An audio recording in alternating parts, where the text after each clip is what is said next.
Assalamualaikum warahmatullahi wabarakatuh. Hai sobat horor, kali ini aku bakal bawain cerita dari Balak Arsa yang berjudul Haru Mahameru. Gak usah basa-basi lagi, langsung aja kita mulai. Haru Mahameru, sebuah cerita dari Balak Arsa, based on true story. Ini cerita dari salah seorang pendaki era 90-an bernama Purnomo, tapi bukan Mas Pur di STV tukang ojek pengkolan ya. Jadi sudut pandang dari Mas Pur ya. Oke, next. Tepat pertengahan caturwulan kedua di tahun 1999 adalah waktu aku duduk di kelas 2 SMA. Sabtu yang indah bagi kami selaku siswa putih abu-abu pada hari itu. Hari ini ambil rapot bro, kalau aku paling bagus nilai rapotnya, kalian semua harus ikut aku ke Semeru. Ajakku kepada Suno dan Hendro, sahabat karibku. Ada rasa kurang enak di pikiran mereka berdua, sebab kalau aku sudah memberi tanda, pasti tidak akan jauh dari hal gila atau mungkin mereka saja yang kecil hati dan menganggap semua ajakanku pasti gila. Wah, ini tidak bisa begini bro, ya pasti kamu yang paling bagus nilainya, jawab kedua temanku bersamaan. Rasa ingin tahu mereka apa yang harus mereka lakukan membuat aku tertawa. Udahlah, ikut aja, ideku pasti seru, jawabku dengan agak sok-sokan. Seperti perkiraanku, walau aku siswa songong, tapi alhamdulillah Allah menciptakan otak yang lumayan canggih kepada kepalaku. Aku dapat nilai bagus, walaupun bukan ranking pertama paralel. Seperti kesepakatan kami, Suno dan Hendro harus menuruti kemauanku untuk trekking ke Semeru dengan jalur agak khusus. Sebenarnya kita ini mau kamu ajak ke Semeru kapan? Tanya Hendro dengan alis sedikit diangkat. Kita naik Semeru via Tawon Songo. Jalur sepi bahkan terlarang bagi pendakian atau ilegal.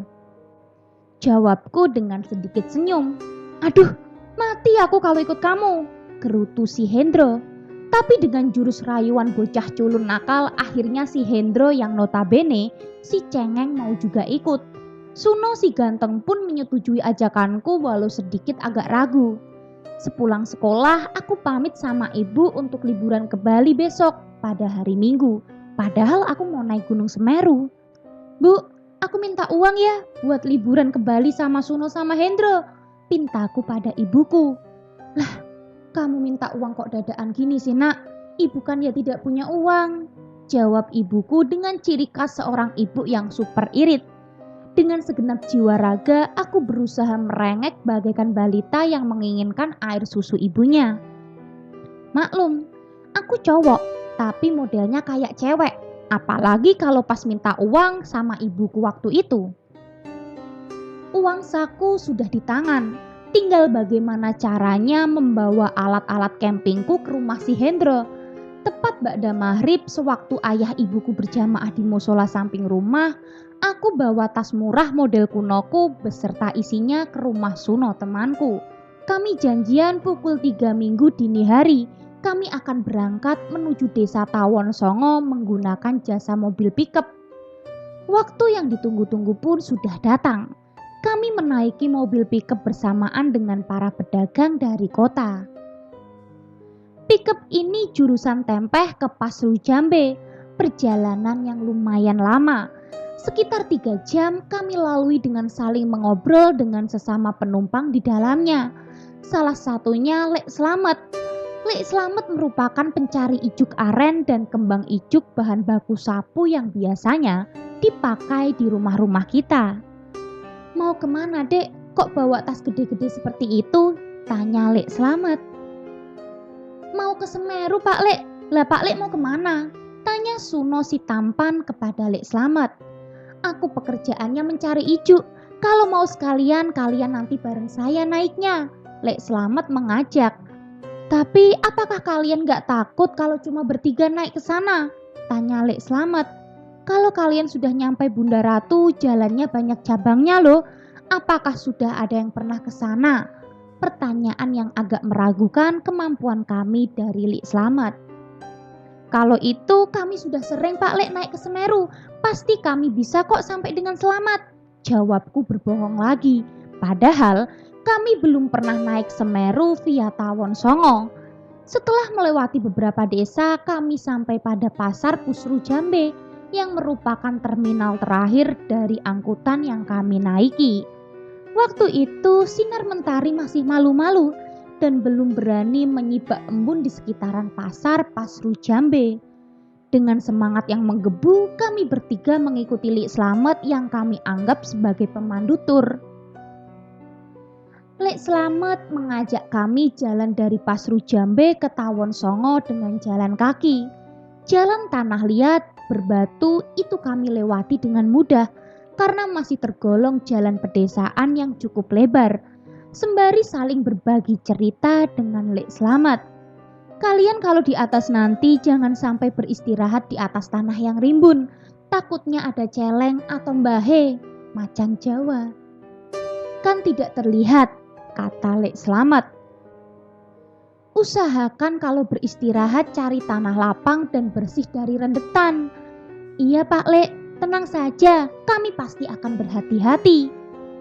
Sekitar jam 10 siang, kami sampai pada pinggiran hutan Semeru di desa Tawon Songo. Seperti biasa, Lik Slamet rupanya mengadakan ritual kecil dengan membakar kemenyan dan meminta izin kepada Kiai Sedek yang kami masyarakat daerah sini meyakini yang bau rekso Gunung Semeru. Rapalan doa diucapkan. Serat menyebutkan nama-nama kami bergantian guna keselamatan kami bersama. Warna langit yang secerah senyuman Anya Geraldine sudah menyambut kami dengan ramah. Dan kami melanjutkan perjalanan step by step dengan trek yang lumayan menantang menaiki hutan belantara. Ya, tentunya dengan obrolan receh antar Lik Slamet, kami dan beberapa orang lainnya yang seprofesi dengan Lik Slamet. Setelah Bunda Ratu, kami berpisah dengan rombongan pencari ijuk. Jangan mengumbar atau mengatakan yang tidak penting ya, tetap waspada, ingat sama Tuhan, kata Lik Slamet. Kami teruskan perjalanan kami dengan mengandalkan kompas, peta buatan Lik Slamet, jaket, sedikit makan dan minuman yang kami beli di pasar Tumpeh waktu kami akan berangkat tadi pagi. Sepatu merek Kodachi andalan Suno sudah berubah warna dari putih ke coklat kemerahan akibat tanah becek di sepanjang trek yang kami lewati. Bahkan, jaket merek Konikaku juga agak basah karena udara yang lembab di hutan itu. Kami lalui jalan terjal yang tidak sedikit putus akibat banjir atau longsor kecil itu. Sampai kita tepat pada titik batu besar yang sudah diprediksikan oleh peta Lik Slamet. Disinilah mulai terjadi hal yang agak ganjil. Kamu apa tidak kerasa bro? Kok rasanya ada yang mengikuti? Tanya Suno yang agak takut. Kayaknya aku enak aja kok no. Masa siang bolong kamu udah nakut-nakutin? Gerutuku pada Suno. Dari tadi sebenarnya aku sudah merasa kurang enak. Sebab si Hendro yang biasanya banyak omong tiba-tiba diam 1000 bahasa. Kicau sirpuh mengiringi jalan kami. Burung Toto juga terasa mengintai gerak langkah kami. Parang Suno pun tidak pernah diam menebas ilalang demi mendapatkan sepetak lokasi guna tempat kami mendirikan tenda nantinya. Ini sebenarnya jam berapa sih? Kok kayak sudah malam? Seru si Suno kepada kami. Namun waktu menunjukkan masih sekitar pukul 4 sore. Setelah membersihkan tanah lapang itu, aku dan Suno mendirikan tenda keramat kami yang bergambarkan Spiderman era 90-an. Tenda yang kami beli dari hasil patungan kami bertiga. Seperti biasa, aku mencari dan memilih kayu bakar yang ada di sekitar tenda guna mendapatkan kehangatan api unggun malam nanti. Kata mutiaraku keluar dari mulut. Jantit, kamu dari tadi aku lihat kenapa cuma diem aja? Sudah tidak nolongin mendirikan tenda, Tidak mau cari kayu, sekarang tidak mau bikin api, tidak masak mie juga. Gerutuku pada si Hendro yang hanya rebahan di samping pohon bendo. Sudahlah, jangan marah-marah terus, paling dia capek. Kulihat dari tadi jalannya kayak orang mabuk. Kata Suno seraya membuat perapian dan memasak air di atasnya. Suara burung-burung tadi mulai menghilang disusul dengan suara cengkeret yang memekakkan telinga. Kemegahan Semeru masih jauh dan belum nampak karena tertutup payung-payung hutan nan tinggi menjulang. Sinar senja pun sangat susah menembus dedaunan hutan belantara. Api unggun sudah menyala, air hangat sudah bisa diminum, mie juga sudah siap, ayo makan bareng sini, pintaku kepada Hendro. Namun, sekali lagi Hendro tidak menggubris omonganku.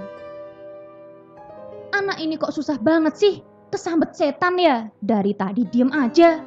Kicau Suno seraya mendekati Hendro. Aduh bro, lihat Hendro bro, matanya hitam semua, kenapa anak ini bro? Seru Suno sambil lari ke arahku. Sontak, aku melompat menghampiri mereka berdua. Kupegang tangan Suno untuk sama-sama melihat keadaan Hendro. Ku amati setiap bagian tubuh Hendro yang biasa saja. Namun, bola matanya berubah menghitam serta masih duduk bersender di kayu dan selalu menundukkan mukanya. Bingung, takut, dibumbui rasa ingin lari yang ada di hatiku. Namun bagaimana juga aku yang mengajak mereka. Aku harus bertanggung jawab bila ada sesuatu kepada kami. Kukuatkan mentalku untuk menggoyang-goyang tubuh Hendro dan memanggil-manggil namanya lirih. Wangi bunga hutan terasa janggal. Wangi itu disertai hembusan angin yang tiba-tiba kencang. Namun, tubuh temanku Hendro tidak bergerak sedikit pun walau kami goncang lama dan agak keras. Goncangan agak keras dan semakin keras pada tubuh Hendro membuat tiupan angin dan wangi bunga hutan semakin keras dan pekat juga. Butiran air mata dari Suno kulihat sudah membasahi pipinya. Dia berusaha tegar tapi aku tahu bahwa Suno sangat ketakutan di kala itu. Kamu semua siapa? Mau apa di sini? Darah kalian dari golongan apa? Tiba-tiba suara serak dan basah itu keluar dari mulut Hendro yang tetap menundukkan mukanya. Bulu halus di sepanjang tanganku mulai berdiri. Suara tangisan kecil mulai terdengar dari mulut Suno. Kami seperti kerikil kecil yang tak berdaya mendengarkan pertanyaan yang keluar dari mulut Hendro. Saya dan teman saya ini pemuda dari desa G. Saya tidak mengganggu. Kalau boleh tahu Anda ini siapa? Jawabku penuh ketakutan. Jadi kalian semua manusia? Terus sekarang mau apa masuk di kawasanku? Namaku orang sakti dari Semeru. Aku golongan raja. Kalian semua bisa keluar selamat dari hutan gelap ini ada syaratnya. Ucap makhluk yang ada di dalam tubuh Hendro. Syaratnya cuma satu. Kalian semua harus mengabdi dan tinggal di hutan ini sewindu guna membantuku anak tampan. Tawa itu terdengar begitu kencang. Hancur hati kami. Kami tidak menyangka kalau sudah masuk ke dimensi lain. Dimensi antara nyata dan goib. Dengan sedikit berjalan mundur, aku dan Suno menahan rasa ingin berlari. Kami sadar, bila lari maka Hendro dipastikan hilang, entah mati atau moksa di telan hutan belantara Semeru ini. Kadang rasa percaya diri yang besar sangat berbanding terbalik bila dihadapkan pada hal yang tidak masuk akal. Aku tetap percaya bahwa semua adalah makhluk Tuhan yang Maha Agung. Aku berusaha membaca segala surat di dalam kitab suciku yang aku hafal. Aku berusaha berdoa meminta pertolongan Tuhan. Begitu juga Suno pasti melakukan hal yang sama. Selama itu makhluk di dalam tubuh Hendro tetap tertawa membahana. memenuhi kehampaan hutan yang gelap tanpa bintang, memenuhi suara alam tanpa suara binatang malam. Aku dan Suno tetap berdoa dan meminta pertolongan dari Yang Esa. Bahkan kopi kami sampai dingin, mie rebus kami sampai terpanggang di atas perapian. Kami tetap belum bisa menghilangkan kengerian malam. Tuan, saya minta tolong, jangan bawa saya dan teman saya. Saya masih sekolah, Tuan. Saya masih punya orang tua. Saya ingin membahagiakan orang tua saya, Tuan. Ratapku agar makhluk itu mau keluar dari tubuh Hendro dan melepaskan kami. Tapi tak ada reaksi apa-apa selain tertawa dari tubuh Hendro.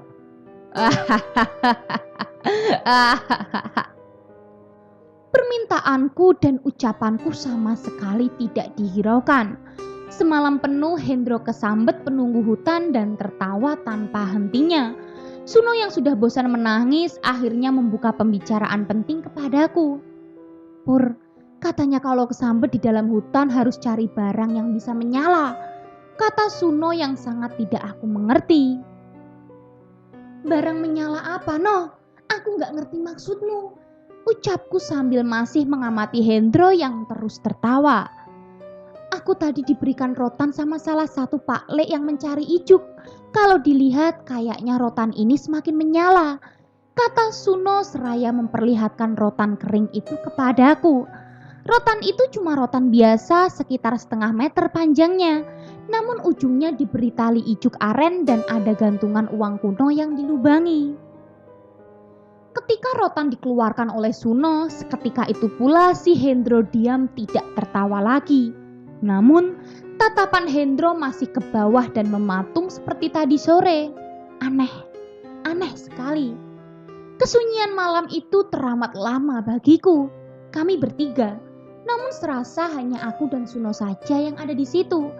Aku berusaha mendekatkan Hendro ke perapian agar terpantau terus oleh kami. Kubopong Hendro sekuat tenaga, karena yang aku rasakan sangatlah berat. Bahkan Suno pun merasakan hal yang sama. Letupan-letupan kobaran api di perapian kami terasa semakin besar beriring mendekatnya Hendro ke perapian. Loncatan api seakan tidak terbendung tepat ketika Hendro ada di depan perapian. Perapian seakan ada yang menambahkan kayu dan minyak secara terus-menerus tanpa henti. Perapian itu meletup-letup dan berkobar-kobar. Bahkan tidak jarang meledak dan melesat ke angkasa seperti burung yang keluar dari sangkarnya. Getaran lembut dari tanah yang kami tepati seakan terasa menambah kengerian. Dan sayup-sayup kami mendengarkan gending yang diiringi kidung mocopat yang entah berasal dari mana. Duh Gusti, aku takut Pur, aku takut. Rengek Suno kepadaku yang gemetar dan mati akal. Baru kali ini si Suno memanggil namaku dengan sebutan Purnomo. Padahal tiap saat dan tiap waktu teman-temanku memanggil namaku Le atau Tole karena usiaku paling muda di antara mereka. Kala pati jagat angkara durga, buta ya buta, manungsa ya manungsa, cilokone inggonan kalawan bejat lakon saka pituduh Gusti, yang artinya wabah kematian di dunia yang kejam, raksasa ya raksasa, manusia ya manusia, akan celakalah mereka bila keluar dari firman Tuhan. Suara itu, aduh merinding sumpah. Merinding.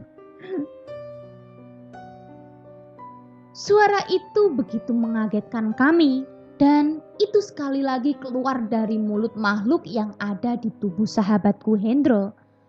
Bentar No, kamu jangan nambah masalah ini. Kita ini harus kuat menerima cobaan ini. Aku kuatkan hati agar Suno tidak ikut lemah. Kekeker, kekeker, kukerio. Suara keluruk ayam hutan bersautan menandakan pagi akan datang. Walau sangatlah gelap dan gelap, hanya sinar perapian di depan kami yang menyinari yang lama-lama mengecil hingga meninggalkan bara yang memerah saja. Kami berdua bermunajat menghadap Tuhan yang Maha Agung. Walau tanpa Hendro, kami meninggalkan semua kewajiban kami untuk bersujud dan meminta pertolongan kepada Sang Maha Kuasa.